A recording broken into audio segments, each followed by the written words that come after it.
মায়ের মতো আপন কোথাও নেই। পুরো পৃথিবী বিপক্ষে গেলেও, এমনকি স্বামী বা স্ত্রী ছেড়ে গেলেও কোনো সন্তানকে মা কখনো ত্যাগ করতে পারেন না। যদিও নৈতিকতার অভাবে অনেক সন্তানই তার মা বাবাকে দেখভাল করেন না। এমনকি অনেকে তো নিষ্ঠুর হয়ে বাবা মাকে বৃদ্ধাশ্রমেও রেখে আসেন। আধুনিকতার নামে এমন অপসংস্কৃতিতে গা ভাসিয়েছে বহু উন্নত দেশও। তবে এমন আধুনিক কুপ্রথার মুখে ছাই দিয়ে এবার এক অনন্য নজির গড়েছেন এক যুবক। স্ত্রী ছেড়ে গেছে, চাকরি নেই, আর ভবিষ্যৎ অনিশ্চিত। তবুও অসুস্থ মাকে এক মুহূর্তের জন্য একা ফেলে যাননি আরিফুল হাসান নামের এক যুবক। 2 পা হারানো গর্ভধারিণী দুঃখিনী মায়ের সেবাকেই জীবনের একমাত্র দায়িত্ব হিসেবে বেছে নিয়েছেন তিনি। আরিফুলের এই ত্যাগ আর ভালোবাসা এখন এলাকার মানুষের মুখে মুখে। গাজীপুরের শ্রীপুর উপজেলার দুর্লভপুর পূর্বপাড়ার বাসিন্দা রহিমা বেগমের 3 ছেলের মধ্যে আরিফুল সবার ছোট। একসময় সবজি বিক্রি করে সন্তানদের মানুষ করেছিলেন এই মা।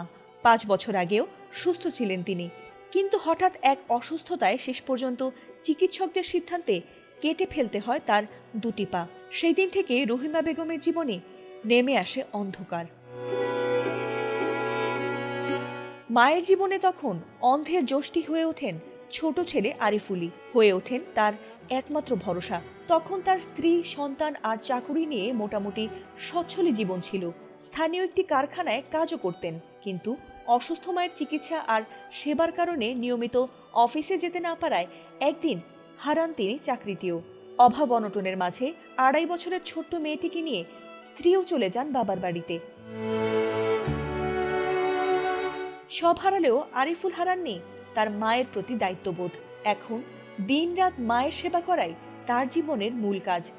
খাওয়ানো, পরিষ্কার পরিচ্ছন্নতা, ওষুধ দেয়া সবই তিনি একা হাতে সামলান। আরিফুল বলেন, আল্লাহ তাআলা যতদিন বাঁচিয়ে রাখবেন ততদিনই আমি মায়ের সেবা করব।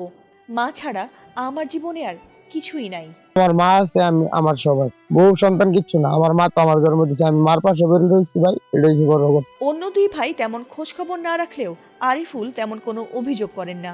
মায়ের মুখে একটু শান্তি দেখলেই কষ্ট ভুলে যান তিনি। তবে বাস্তবতা বড্ড কঠিন।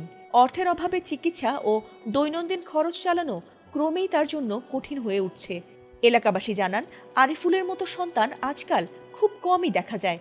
বিত্তবানদের সহায়তা পেলে এই অসহায় মা ছেলে হয়তো একটু স্বস্তির জীবন ফিরে পেতে পারেন। আর তাই সবার সাহায্য ও দোয়া চেয়েছেন আরিফুল। 3 ছেলে, এক ছেলে আমার সেবা যত্ন করে। ছেলের বিয়ে করেছিলাম, আমার সেবা যত্ন করে দেখিয়া ছেলে বউরা গেছে।